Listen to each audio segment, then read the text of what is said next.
Hi, ഞാൻ ഇന്ന് വന്നിരിക്കുന്നത് ക്രിസ്മസ് സ്പെഷ്യൽ ഒരു റെസിപ്പി ആയിട്ടാണ്. ക്രിസ്മസിന് കുടിക്കാൻ പറ്റിയ നല്ലൊരു ഡ്രിങ്കിൻ്റെ റെസിപ്പി ആയിട്ടാണ്. വൈൻ ഇഷ്ടമില്ലാത്തവരും കാണുമല്ലേ, അപ്പോൾ അവർക്കൊക്കെ ഇഷ്ടപ്പെടുന്ന നല്ല ടേസ്റ്റി ആയിട്ടുള്ളൊരു ഡ്രിങ്കാണിത്. പിന്നെ വൈൻ ഉണ്ടാക്കിയെടുക്കാൻ വേണ്ടിയിട്ട് നമുക്ക് കുറേ ദിവസം വേണം. അപ്പോൾ അതിൻ്റെ ഒന്നും ആവശ്യമില്ല, വെറും 10 മിനിറ്റ് മതി ഇത് തയ്യാറാക്കി എടുക്കാൻ വേണ്ടിയിട്ട്. പെപ്സിയുടെയും കൊക്കക്കോളയുടെയും ഒക്കെ ടേസ്റ്റാണ് ഇതിന്. അപ്പോൾ വീട്ടിലുണ്ടാക്കിയെടുക്കുന്നതുകൊണ്ട് ഹെൽത്തിയുമാണ്. അപ്പോൾ നമുക്ക് റെസിപ്പി എങ്ങനെയാണെന്ന് നോക്കാം.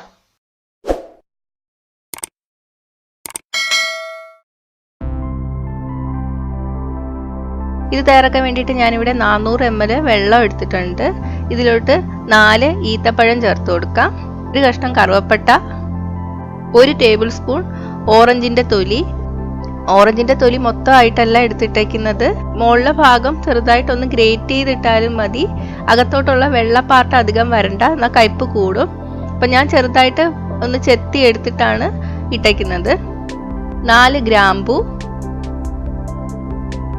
ഇനി ഇതെല്ലാം കൂടെ നമുക്ക് നന്നായിട്ടൊന്ന് തിളപ്പിച്ചെടുക്കാം. ഇപ്പൊ തിള വന്ന് തുടങ്ങിയിട്ടുണ്ട്. നമുക്ക് ഇതിലോട്ട് 1/2 ടീസ്പൂൺ കോഫി പൗഡർ ചേർത്ത് കൊടുക്കാം.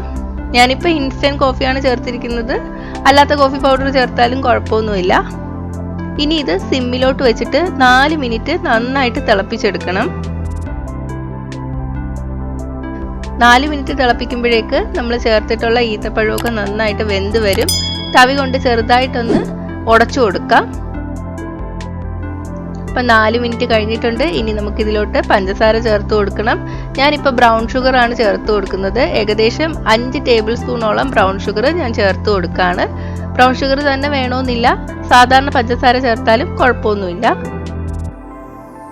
ഇനി ഇതിലോട്ട് നമുക്ക് 1/2 ടേബിൾ സ്പൂൺ നാരങ്ങ നീര് കൂടി ചേർത്ത് കൊടുക്കാം. ഇനി തീ ഓഫ് ചെയ്തതിന് ശേഷം നമുക്കിതൊന്ന് അരിച്ചെടുക്കാം. പരിച്ചെടുത്തിട്ടുണ്ട്. ഇനി ഇത് നന്നായിട്ട് തണുത്തു വരണം. ഇപ്പൊ തണുത്തു വന്നിട്ടുണ്ട്. അപ്പം മധുരം നോക്കുക, മധുരം കുറവാണെങ്കിൽ കൂടുതൽ ചേർത്ത് കൊടുക്കാം. ഇനി ഇത് നമുക്ക് സെർവ് ചെയ്യുന്ന ഗ്ലാസ്സിലോട്ട് ഒഴിക്കാം. ആവശ്യത്തിനനുസരിച്ചിട്ട് ഐസ് ക്യൂബ് ചേർത്ത് കൊടുക്കാം. ക്രിസ്മസ് സ്പെഷ്യൽ ഡ്രിങ്ക് റെഡി ആയിട്ടുണ്ട്. ഇപ്പോൾ വൈനൊന്നും ഇഷ്ടമില്ലാത്തവർക്ക് ഇതെന്തായാലും ഇഷ്ടപ്പെടും. ഉണ്ടാക്കിയെടുക്കാൻ നല്ല എളുപ്പമാണ്. കഴിക്കാൻ കൊക്കക്കോളയുടെയും പെപ്സിയുടെയും ഒക്കെ അതേ ടേസ്റ്റ് തന്നെയാണ്. അപ്പോൾ എന്തായാലും ഇത് വീട്ടിലുണ്ടാക്കി നോക്കുക. ഉണ്ടാക്കി നോക്കിയിട്ട് നിങ്ങളുടെ അഭിപ്രായം കമൻറ്റ് ചെയ്യുക. ഇഷ്ടമെങ്കിൽ ലൈക്ക് ഷെയറും ചെയ്യുക, ഇഷ്ടപ്പെട്ടില്ലെങ്കിൽ ഡിസ്ലൈക്ക് ചെയ്യാനും മറക്കണ്ട. കൂടുതൽ റെസിപ്പികൾക്കായിട്ട് ചാനൽ ഇതുവരെ സബ്സ്ക്രൈബ് ചെയ്യാത്തവർ സബ്സ്ക്രൈബ് ചെയ്യാൻ മറക്കല്ലേ. കൂടെ ആ ബെൽ ബട്ടൺ ക്ലിക്ക് ചെയ്തതിന് ശേഷം ഓൾ നോട്ടിഫിക്കേഷൻ സെലക്ട് ചെയ്യുക. അപ്പോൾ ഞാൻ അപ്ലോഡ് ചെയ്ത ഉടൻ തന്നെ എല്ലാ റെസിപ്പീസിൻ്റെ നോട്ടിഫിക്കേഷൻ നിങ്ങൾക്ക് ലഭിക്കും. അപ്പോൾ അടുത്തൊരു റെസിപ്പി ആയിട്ട് കാണാം. ബൈ.